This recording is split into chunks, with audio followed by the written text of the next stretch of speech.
दीनदयाल उपाध्याय गोरखपुर विश्वविद्यालय में अभी चल रही है फर्स्ट सेमेस्टर की परीक्षाएं। तो उस फर्स्ट सेमेस्टर की परीक्षाओं में होने वाले हैं इकोनॉमिक्स सब्जेक्ट के आपकी परीक्षाएं। तो इकोनॉमिक्स में जिन बच्चों का मेजर है और 2 सब्जेक्ट माइनर है, उन सभी की हम तैयारी करवाएंगे। और जो आज हमारा माइनर का जो पहला पेपर है जिसका कोड 102 है, आज हम उसकी तैयारी करवाएंगे और इम्पॉर्टेंट क्वेश्चंस पे हम नज़र डालेंगे, फोकस करेंगे, क्योंकि वो क्वेश्चंस ऐसे होंगे जहां से कहीं ना कहीं घुमा फिरा के पेपर वहीं से डाला जाएगा। तो फर्स्ट चैप्टर है हमारा problem of scarcity and choice. यहाँ पे इसको हिंदी में कहा जाता है दुर्लभता की समस्या और चयन। तो इस चैप्टर से हम उन सभी लाइंस पे ज़्यादा फोकस करेंगे, क्योंकि यहाँ पे आपका जो पेपर है ऑब्जेक्टिव मोड में होने वाला है और ज़्यादा से ज़्यादा फोकस करेंगे ऐसी लाइंस पे जहाँ पे आपका क्वेश्चंस निकल कर आपके लिए सामने आ सकते हैं। तो आइए हम लोग शुरुआत करते हैं कुछ इंपॉर्टेंट लाइंस पे, जैसे कि आपके सामने अब देख सकते हैं आप लोग। चयन की समस्या की ओर सर्वप्रथम ध्यान आकर्षित करने वाले अर्थशास्त्री कौन थे? तो आंसर है उसका प्रोफेसर रॉबिन्स। मतलब कि प्रोफेसर रॉबिन्स ही एक ऐसे अर्थशास्त्री सबसे पहले हुए जिन्होंने दुर्लभता की समस्या और चयन की प्रक्रिया पर विशेष ध्यान दिया। ठीक है, अब इसी के साथ इन्होंने सबसे बड़ी जो अपनी उपलब्धि प्राप्त की किसमें की थी? An essay on the nature and significance of the economic science. पुस्तक के लेखक कौन थे या पुस्तक किसके द्वारा लिखी गई थी? तो आंसर क्या है? प्रोफेसर रॉबिन्स के द्वारा। तो हम लोग बात करते हैं तीसरे क्वेश्चन, तीसरे प्रश्न की बात करते हैं। तो अर्थशास्त्र किसका विज्ञान है या अर्थशास्त्र को किसका विज्ञान माना जाता है? तो जब देखिए मानव व्यवहार का अध्ययन किया जाता है, मानव की जो इच्छा होती है अनंत होती है, आप सभी को पता है, परंतु उसकी इच्छाओं को पूरा करने के लिए जो संसाधन या साधन है वो उपलब्ध मात्रा में है। तो आइए उपलब्ध साधनों का और मानव की अनंत इच्छाओं का, जो लिमिटेड है वो क्या है? साधन है, संसाधन है, और जो अनलिमिटेड वांट्स है वो मानव की इच्छाएं हैं। तो इन दोनों के बीच का जब संबंध हम अध्ययन करते हैं, इन दोनों के बीच की जो अंतर है या जो डिफरेंस है उसका जब हम अध्ययन करते हैं तो उसी को क्या कहा जाता है? अर्थशास्त्र का विज्ञान कहा जाता है। इतना समझ गए? अब इसको देखिए आपके सामने क्वेश्चन कैसे जाएगा, उसको आपने सिलेक्ट कैसे करना है ऑप्शन में। तो आपके पास जो ऑप्शंस होंगे वो इनमें से ही होगा कि वैकल्पिक या लक्ष्यों को पूरा करने के लिए जो वैकल्पिक प्रयोग वाले, ठीक है, सीमित साधनों का मानव व्यवहार के प्रति अध्ययन किया जाता है, तो वह अध्ययन ही क्या कहलाता है? अर्थशास्त्र विज्ञान कहलाता है। ठीक है, अब यहाँ पे चौथा क्वेश्चन है हमारा, आर्थिक समस्या क्या है या आर्थिक समस्या किसे कहा जाता है? व्यक्ति के समक्ष चयन, व्यक्ति के समक्ष चयन की समस्या ही आर्थिक समस्या होती है। मतलब कि जब व्यक्ति के सामने मान लीजिए 10,000 रुपये सैलरी है, ठीक है, परंतु उसकी जो जरूरतें हैं वो लगभग 50,000, लगभग 1,00,000 के बराबर होती हैं, तो वहां पे वो उन सभी वस्तुओं का सबसे पहले चयन करेगा जिसको उसकी सबसे ज्यादा आवश्यकता होती है। ठीक है, किस समय किस प्रकार का डिसीजन लेना है, किस प्रकार का फैसला लेना है जो उसके लिए अधिक से अधिक लाभदायक होती है। तो एक बार फिर से क्वेश्चन ये देख लीजिए, आर्थिक समस्या क्या है? तो व्यक्ति के समक्ष चयन, चयन का मतलब चुनाव, ठीक है, चयन की समस्या ही आर्थिक समस्या है।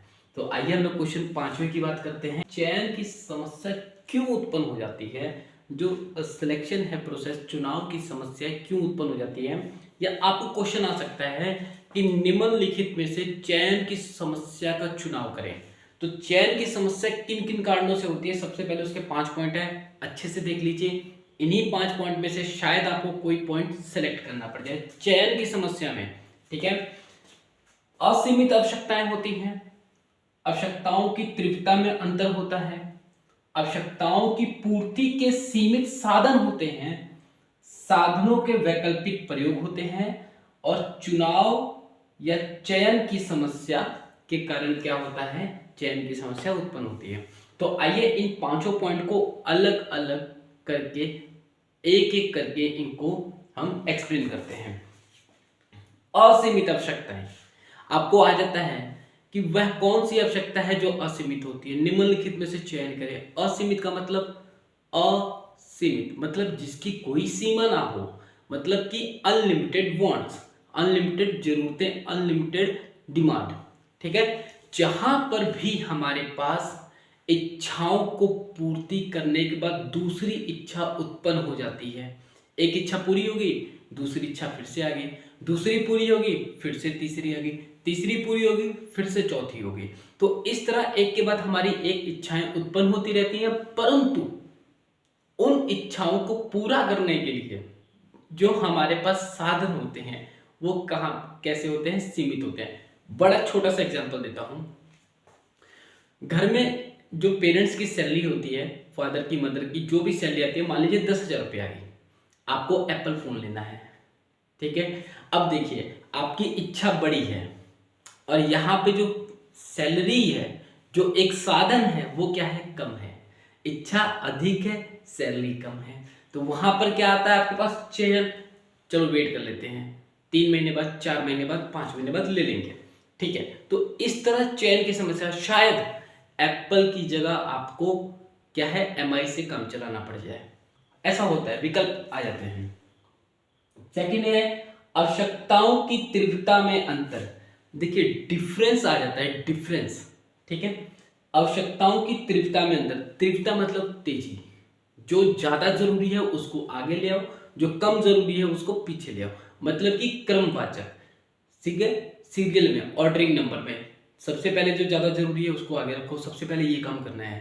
ठीक है, फिर उसके बाद जो दूसरा जरूरी है, उसके बाद तीसरा जरूरी है, उसके बाद चौथा है, मतलब क्रमवाचक में।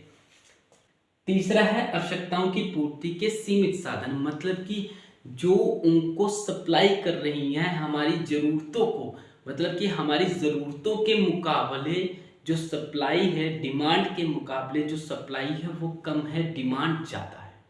वहां पर भी क्या आ जाता है, आपके पास चयन की समस्या आ जाती है। शायद मार्केट में वो चीज़ ना मिल रही हो तो आपको उसका सब्स्टिट्यूट गुड्स लेना पड़ता है। जैसे कि मान लीजिए बाजार में कोक की सप्लाई नहीं है तो आपको क्या है, कोक की जगह आप थम्स अप का यूज करते हो, पेप्सी का यूज करते हो, तो मतलब दूसरी चीज का चयन कर लेते हो। चौथा है हमारे पास साधनों का वैकल्पिक प्रयोग, मतलब कि मान लीजिए बिजली एक साधन है, बिजली से क्या कुछ नहीं चलता है, टीवी चलता है, फ्रिज चलता है, ठीक है, अब पानी के मोटर चलते हैं, तमाम तरह की चीजें चलती हैं। यदि आपको इंटरटेनमेंट के लिए बिजली का प्रयोग करना है तो आप किस चीज का प्रयोग करोगे, टेलीविजन का, ठीक है, मोबाइल फोन का, आईपैड का, ठीक है, इन सभी चीजों का प्रयोग करोगे। तो वहां पर क्या है, ये सभी चीजें उपलब्ध भी तो होनी चाहिए। उपलब्ध कब होंगी, जब सैलरी होगा, साधन होगा। ठीक है, तो ये क्या है, साधनों का वैकल्पिक प्रयोग। पांचवा क्या आता है, चयन या चुनाव की समस्या, मतलब कि जब हमारे सामने सैलरी कम है, हमें एप्पल चाहिए, परंतु हमको काम चलाना पड़ रहा है, किससे, एमआई से चलाना पड़ रहा है। अब एमआई से चलाना पड़ेगा, कब तक चलाएंगे, कितने समय तक चलाएंगे, ये सारी जो प्रोसेस होते हैं ना, जहाँ पे हम सिलेक्शन प्रोसेस को, जब हम चॉइस को फॉलो करते हैं तो वो क्या कहलाती है, चयन या चुनाव की समस्या। तो आइए क्वेश्चन नंबर 6 पे चलते हैं। आर्थिक समस्याओं की जननी किसे माना जाता है, या आर्थिक समस्याओं की जननी किसे कहा जाता है, तो आंसर क्या है, दुर्लभता। अब देखिए दुर्लभता ना लिखकर शायद हो सकता है आपको वहां पे विकल्प में दे दे सीमितता, मतलब कि लिमिटेड मात्रा में। जो चीज लिमिटेड मात्रा में होती है वही तो दुर्लभ भी तो होती है, कि वो उससे ज्यादा तो मिल ही नहीं सकती, इसलिए क्या है, वो दुर्लभ भी होती है। तो यहाँ पे एक बहुत अच्छी लाइन है, scarcity is the mother of all economics problem. ठीक है, तो यहाँ पे ये क्वेश्चन मोस्ट इंपॉर्टेंट निकल के आता है कि आर्थिक समस्याओं की जननी किसे माना जाता है या कहा जाता है, आंसर है दुर्लभता या सीमितता। ठीक है, जो कि लिमिटेड में होती है। तो अगला क्वेश्चन है हमारा क्वेश्चन नंबर 7 और 8। सातवां प्रश्न है, चुनाव की समस्या किन क्षेत्रों में पाई जाती है। देखिए यहाँ पे क्षेत्र लिखा गया है, पर इसके साथ अगर ये भी कहा जाए कि किन देशों में पाई जाती है तो ये भी गलत नहीं होगा कि निर्धन और धनी दोनों देशों में क्या है, चुनाव की या चयन की समस्या पाई जाती है। अब इसके साथ एक जो यहाँ पे टर्निंग पॉइंट आया था, ठीक है, प्रोफेसर रॉबिन्स के बाद, वो किस, द एफ्लुएंट सोसाइटी के लेखक कौन थे, तो एफ्लुएंट सोसाइटी क्या है, एक पुस्तक है, पुस्तक का नाम है affluent society, the affluent society, और इसके लेखक कौन थे, प्रोफेसर जेके गैलब्रेथ। अब यहाँ पे एफ्लुएंट सोसाइटी का मतलब होता है समृद्ध समाज, मतलब कि धनवान देश, ठीक है। अब धनवान देश से लास्ट दो क्वेश्चन है, क्वेश्चन नंबर 9 एंड 10, वो देख लीजिए, काफी अच्छा रहेगा आप सभी के लिए, और ये चैप्टर यहीं पे क्लोज हो जाएगा। तो आइए क्वेश्चन नंबर 9 और 10 देखते हैं। तो अमेरिका में चयन की कौन सी समस्या उत्पन्न होती है? तो अमेरिका जैसे देखिए धनी देशों में भी चयन की समस्या होती है। अभी हमने बात किया था द एफ्लुएंट सोसाइटी के बारे में, तो वहां पर भी किसने कहा था, प्रोफेसर कौन थे, ठीक है। तो यहाँ पे क्या है, अमेरिका में भी चयन की कौन सी समस्या उत्पन्न होती है, उत्पादन की, मतलब कि किस वस्तु का अधिक उत्पादन करना है, विधियां, उस वस्तु को किस विधि द्वारा उत्पादन किया जाना चाहिए, वितरण, जब हम किस वस्तु का उत्पादन करते हैं ये चयन कर लेते हैं, किस विधि द्वारा उत्पादन करते हैं इस बात का भी चयन कर लेते हैं, फिर एक और चयन की समस्या आती है, किस तरह उसका डिस्ट्रीब्यूशन करना चाहिए, किस तरह उसका वितरण बांटा जाना चाहिए। फिर क्वेश्चन नंबर 10 मोस्ट इंपॉर्टेंट है, सुन लीजिए, आर्थिक समस्या के बिना कोई अर्थव्यवस्था नहीं है, यह कथन किसने और कहां कहा था? तो आपको पता है द एफ्लुएंट सोसाइटी के लेखक कौन थे, और इसी पुस्तक में यह कथन कहा गया है। द एफ्लुएंट सोसाइटी के अंदर इस कथन का प्रयोग किया गया है कि आर्थिक समस्या के बिना कोई अर्थव्यवस्था नहीं है, और किसने कहा है? क्वेश्चन नंबर 8 पढ़ लीजिए, काफी अच्छे से समझ आ जाएगा। ये क्वेश्चन थे मोस्ट इंपॉर्टेंट थे, जो कि आपके फर्स्ट चैप्टर से आने थे, डीडीयू की जो आपकी फर्स्ट सेमेस्टर की एग्जाम होने वाले हैं। तो इन क्वेश्चंस को अच्छे से प्रिपेयर कर लेना। मिलते हैं सेकंड चैप्टर में बहुत जल्दी, तब तक के लिए जय हिंद। वीडियो को लाइक शेयर सब्सक्राइब करना बिल्कुल भी ना भूलें।